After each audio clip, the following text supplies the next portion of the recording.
Good afternoon. I'm Jarrett Keohokalole. I'm a Hawaii State Senator, and I'm proud and honored to serve as the chair of the Senate Native Hawaiian Caucus.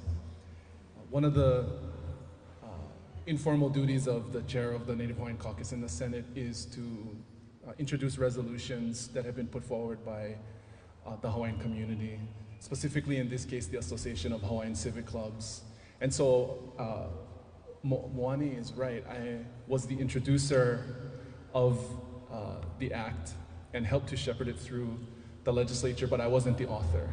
I was merely a courier of this idea that has been put forward by the work of many of you here and of many other Hawaiians out in the community. And so it's a real privilege to have been just sort of at the end part of the process.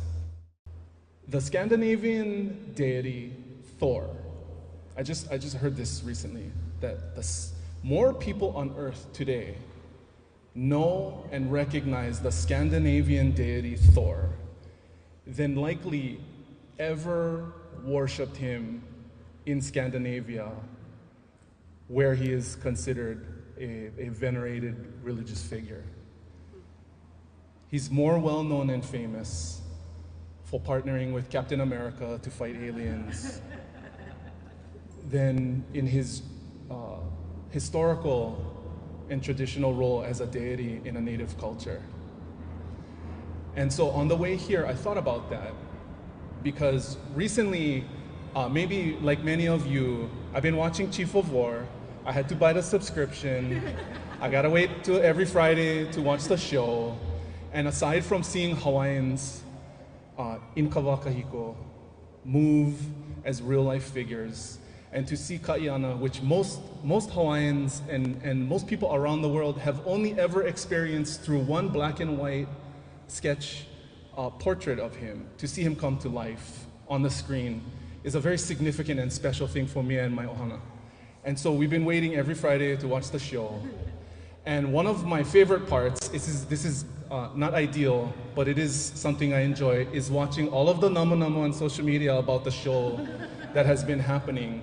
There's a lot of dialogue, a lot of critique, and some criticism about the way the show is portraying our culture, about the way the show is portraying Hawaiians. But the thing that I thought about on the way here, and the reason I bring up Thor, is that it is Hawaiians that are portraying that culture. It is Hawaiians that put that show together, really for Hawaiian audiences. And so that's a big difference from watching Ka'iana as a member of the Avengers, potentially battling Thanos for the profit of some filmmaker, across the ocean. And so that's the importance of Hawaiian History Month. And that's why I was proud to be a part of it. And I'm still proud to be a part of this effort because, it didn't start with the bill. Since 2020, I do recognize September has been, the month that Hawaiian history has been observed. I think it's quite appropriate because of the history of Queen Lili'u and her standing as one of the real giants in our history and in our culture. But the whole point of those two stories are that these are our stories.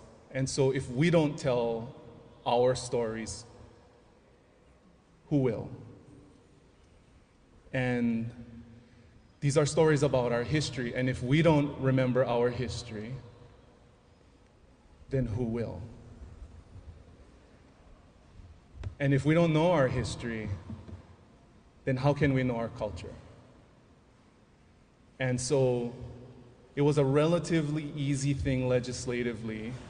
No taxpayer funds were appropriated. You guys can come back for that later. But it was a relatively easy thing to designate a month to recognize history. But the importance of it was not lost throughout the process. This is an important thing. It's meaningful and significant. And I really do need to recognize the people who did the lion's share of the work in making this happen, and then tie them and their kuleana to the meaningfulness of it, just in those short stories I've just brought up. So the Hawaii Pona'i Coalition, the Association of Hawaiian Civic Clubs, and Hawaii Nui Akea at UH Manoa. Thank you folks for your work, for being a part of this, and for making this all happen. Mahalo nui.